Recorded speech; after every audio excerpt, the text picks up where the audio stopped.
여러분 안녕하십니까? 2월 6일 화요일 JCN 모닝뉴스입니다.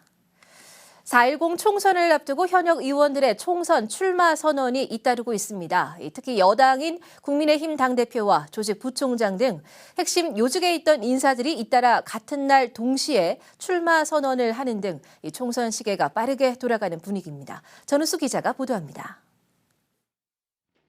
윤석열 정부의 핵심으로 부상하며 중앙정치 무대를 이끌었던 울산의 두 국회의원들이 같은 날 동시에 총선 출마를 선언했습니다.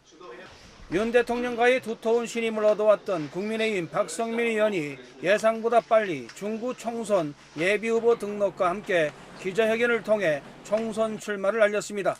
국민의힘 조직부총장, 당대표 비서실장, 전략기획부총장 등 당내 중심 역할을 해왔던 박 의원은 울산시와 중구 미래를 위해 한 번 더 일하게 해달라고 말했습니다. 지금은 정말 울산시와 중구의 미래를 책임질 힘있는 국회의원이 절실히 필요한 때입니다. 저 박성민이 대한민국 국회 최고 일꾼으로 정부에는 강하고 주민들은 두려워하는 국회의원이 반드시 되겠습니다. 예상보다 이른 총선 출마는 그동안 현장에서 발로 뛰어왔듯이 골목골목을 다니며 유권자들의 얘기에 귀 기울이기 위해서라고 했습니다. 윤심 논란에 대해서는 자신은 확실한 친윤이며 윤석열 정부의 성공을 위해 앞으로도 최선을 다하겠다고 말했습니다. 박 의원은 2차 전지 국가첨단 전략산업 특화단지, 우정혁신도시 거점형 스마트시티 구축, 그리고 태화강 제2명천교 등 굵직한 현안 사업의 해결을 약속했습니다. 김기현 국회의원도 기자회견을 갖고 남구을 총선 출마를 공식화했습니다. 특히 이번 출마 선언은 그동안 자신의 거취를 놓고 행행하던 악의적인 마타도어를 불식하기 위한 것이라며 남구을 출마 외에 다른 것은 이제 없다며 배수진을 쳤습니다. 출마에 대해서 밝힌 차기 대선 용어 선택은 자신과 연관지어 해석해도 되느냐는 기자들의 질문에 해석은 기자의 몫이라며 여지를 남겼습니다. 윤석열 정부 탄생의 주역으로서 윤석열 정부의 성공적 국정 운영을 뒷받침하고 22대 국회 임기 내에 치러질 차기 대선에서의 승리와 지방선거 승리를 위해 저에게 주어진 역할과 책임에 저의 모든 것을 걸겠습니다. 지난해 12월 있었던 당대표 사퇴 결단은 당을 살리고 중단 없는 울산 발전을 이끄는 지름길이라 판단했다고 밝혔습니다. 김기현 의원은 예비후보 등록은 아직 시기를 저울질 중이라고 말했습니다. 집권여당의 중추 역할을 해왔던 울산의 핵심 인사들이 총선을 향해 쟁걸음을 시작했습니다. JCN 뉴스 전우수입니다. 이낙연 전 민주당 대표의 신당 참여를 위해 더불어민주당을 탈당했던 이미영 전 시의회 부의장이 어제 시의회 프레스센터에서 기자회견을 갖고 신당인 새로운 미래 소속으로 남구 갑 출마를 공식 선언했습니다. 이미영 전 의원은 울산을 위해 구석구석 살피며 부지런히 달려온 울산 남구의 큰 일꾼이라 자부한다면서 낡은 정치를 청산해 새로운 미래가 올 수 있도록 지지해달라고 강조했습니다. 총선 예비후보 등록은 새로운 미래 창당 등 당의 공천 일정에 따라 추후에 진행하게 될 것이라고 밝혔습니다. 국민의힘 북구 총선에 나선 정치락 예비후보는 어제 시의회 프레스센터에서 기자회견을 갖고 자신의 1호 공약으로 울산 의료원 건립을 비롯한 북구의 의료 인프라 확충을 제시했습니다. 정 예비후보는 울산 의료원이 지난해 기획재정부의 예비 타당성 조사 대상에서 탈락돼 현재 건립 자체가 불투명하다고 지적하고 울산 의료원 건립을 위한 예타 면제에 총력을 기울이겠다고 공약했습니다. 정 예비후보는 이어 울산 의료원에는 소아청소년과와 24시간 대기가 가능한 산부인과를 유치하겠다고 약속했습니다. 정의당과 녹색당이 지난 3일 선거연합정당 녹색정의당을 공식 출범한 가운데 울산에서도 녹색정의당 출범을 알리는 기자회견이 열렸습니다. 어제 울산시의회 프레스센터에서 열린 기자회견에서 녹색정의당은 절망의 정치를 바꾸기 위해 대한민국 정치사에서 최초로 선거연합정당이 힘을 모았다면서 양당 기득권 타파를 기치로 새로운 정치 체제와 사회 변화를 위해 나아가겠다고 밝혔습니다. 국민의힘 울산시당은 어제 남구 수암시장에서 서울맞이 전통시장 장보기 행사를 가졌습니다. 행사에는 이채익 시당 위원장을 비롯해 박미연 예술봉사위원장, 안수일, 안대룡 시의원 등 지방의원들이 함께한 가운데 서울 성수품 등 장바구니 물가를 점검했습니다. 이에 앞서 국민의힘 울산시 중구 당원협의회 소속 종갓집 봉사단은 지난 4일 중구 학성공원 일대에서 서울맞이 환경정화 활동을 펼쳤습니다. 종갓집 봉사단 100여 명은 궂은 날씨 속에도 울산 원도심의 명소인 학성공원의 명절을 맞아 귀성객들이 많이 찾을 것으로 보고 환경정화 활동을 펼쳤습니다. 김두겸 울산시장은 설 명절을 맞아 어제 남구 신정시장에서 상인 격려와 장보기 행사를 가졌습니다. 행사에는 김 시장을 비롯해 남구청과 울산시 간부 공무원들이 함께한 가운데 시장을 돌며 상인들과 설 성수용품을 장만하기 위해서 전통시장을 찾는 시민들에게 넉넉하고 풍성한 새해를 맞기를 기원했습니다. 한편 신정시장 상인회는 어제 김두겸 시장에게 전통시장 활성화에 기여한 공로로 감사패를 전달했습니다. 올해부터 지방자치법 시행령 개정에 따라 지방의원들의 의정활동비를 인상할 수 있게 됐습니다. 일부 지방의회들이 20년 만에 의정활동비 한도를 최고로 올리려는 가운데 울산에서도 북구의회를 시작으로 모든 지방의회가 의정활동비를 상한액까지 인상하려 하고 있습니다. 구현희 기자입니다. 울산시의원 의정활동비를 월 150만 원에서 200만 원으로 올리는 것에 대한 시민들의 의견을 묻는 주민공청회. 토론자들 중 찬성 측은 의정활동비가 지난 20년간 동결된 만큼 상한액까지 올려야 한다고 주장했습니다. 평균적으로 봤을 때 노무 단가가 200% 올라갔을 때 의원들은 올린다 가정할 경우에 33%에 해당됩니다. 반대 측은 의정활동비 인상 필요성엔 공감하면서도 일괄 인상이 아닌 단계적 인상을 제안했습니다. 서민들의 실질 임금이나 소득은 줄어들고 있는데 인상률을 정해놨다고 해서 바로 33%까지 인상한다라고 했을 때 시민들의 정서에 부합하지 않는 측면이 있지 않나. 이어서 진행된 방청객 의견을 듣는 시간. 의정비 인상에 찬성한다는 시민 한 명의 발언을 끝으로 공청회는 싱겁게 끝났습니다. 의정활동비 지급 기준을 결정한 주민공청회 모두 마치도록 하겠습니다. 감사합니다. 공청회에서 나온 의견을 토대로 울산시의원 의정비 인상 여부는 이달 중 최종 결정됩니다. 지방자치법 시행령 개정으로 광역의원은 월 150만 원이던 의정활동비를 월 200만 원까지, 기초의원은 월 110만 원에서 150만 원으로 올릴 수 있습니다. 이미 울산 북구의회가 의정활동비를 150만 원으로 올린 가운데 중구와 남구, 동구, 울주군 의회도 의정활동비를 최고폭까지 인상하려는 움직임을 보이고 있습니다. 이와 관련해 주민공청회를 열 계획이지만 이번과 같이 요식행위에 그칠 가능성이 높습니다. 한편 지난해 기준 울산시의 재정 자립도는 45.1%, 5년 전 54.1%에서 9%포인트 되레 떨어진 가운데 의원 1인당 인구수도 5만 2천여 명에서 5만 명으로 줄었습니다. GCN 뉴스 구현입니다. 여권 성향의 울산 범시민단체 연합은 어제 울산시청 프레스센터에서 기자회견을 갖고 영남 알프스 케이블카의 조속한 추진을 촉구했습니다.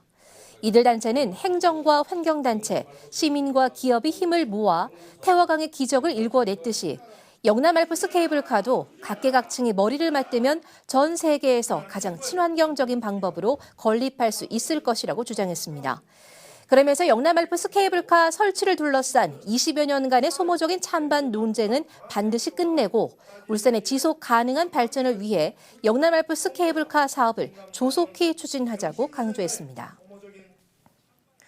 울산 3D 프린팅 융합기술센터가 어제 남구 도항동 테크노 산단에서 개소식을 갖고 본격 운영에 들어갔습니다. 3D 프린팅 융합기술센터는 지난 2022년 5월부터 총 409억 원의 사업비를 투입해 테크노 일반 산업단지에 건축 연면적 4,300제곱미터, 지하 1층, 지상 4층 규모로 건립됐으며 앞으로 3D 프린팅 핵심 부품의 양산과 개발 실증 등을 지원하게 됩니다. 개소식에는 김두겸 울산시장과 이채익 서범수 국회의원, 3D 프린팅 관련 기업 관계자 등 200여 명이 참석해 축하했습니다.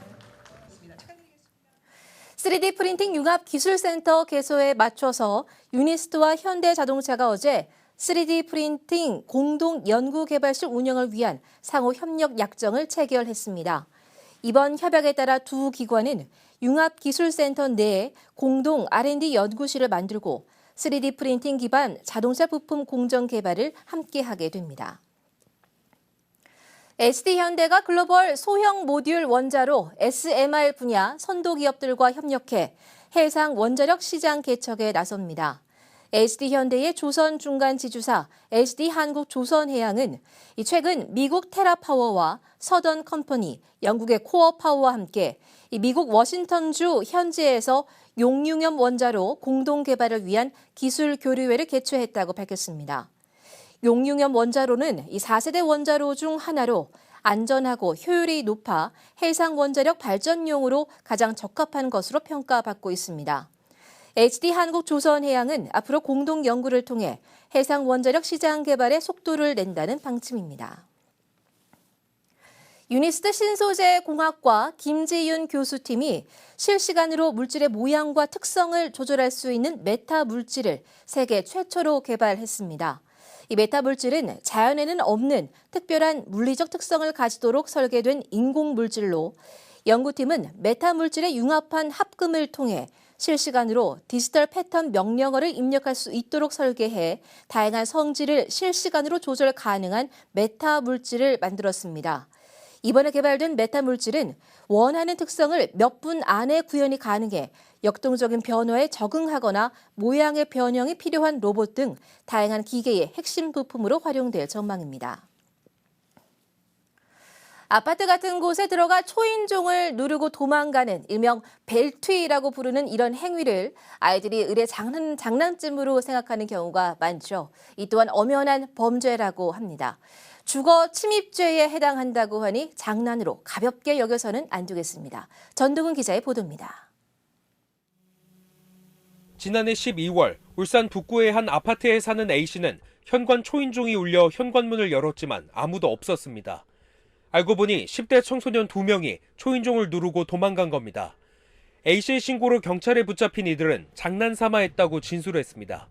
이들은 만 14세 미만 촉법소년이어서 가정법원 소년부에 송치됐지만 이들의 행위는 형법상 공동주거침입죄에 해당합니다. 법률 전문가들은 초인종을 누르고 도망가는 장난을 하기 위해 허락 없이 아파트에 들어가면 주거침입으로 형사처벌받을 수 있다고 조언합니다. 공용 부분에 들어가는 행위도 주거침입에 해당하기 때문에 생각보다 큰 처벌을 받게 될 수 있고 특히 이 친구들이 2인 이상 공동해서 하는 경우에는 폭력행위 등 처벌에 관한 법률에 따라서 2분의 1 이상 가중처벌이 될 수 있습니다. 주거침입은 3년 이하의 징역 또는 500만 원 이하의 벌금형을 받게 되고 2명 이상이 공동으로 했을 땐 가중처벌까지 받을 수 있습니다. 얼마 전 10대 2명이 새벽 시간에 아파트에 들어가 초인종을 누르고 도망가는 모습을 SNS로 실시간으로 중계해 공분을 사기도 했는데 이런 장난은 현실에선 엄연한 범죄입니다. JCN 뉴스 전동훈입니다. 천창수 울산시 교육감의 지난해 공약 이행률이 목표치를 훌쩍 넘긴 것으로 나타났습니다. 울산시 교육청에 따르면 53개 공약 131개 세부 과제의 지난해 이행 상황을 평가한 결과 학생 건강증진센터 설립 등 5개 사업을 이행 완료하고 47개 사업을 정상 추진해 110.7%의 공약 이행률을 달성했습니다. 한편 임기 내 최종 목표 대비 공약 이행률은 41.4%로 지난해 목표치 39.1%를 2.3%포인트 초과 달성했습니다. 2월 1일로 인증 중고차 사업 100일을 맞은 현대자동차가 올해 연간 판매 목표를 15,000대로 세우고 본격적으로 중고차 시장 공략에 나선다고 밝혔습니다.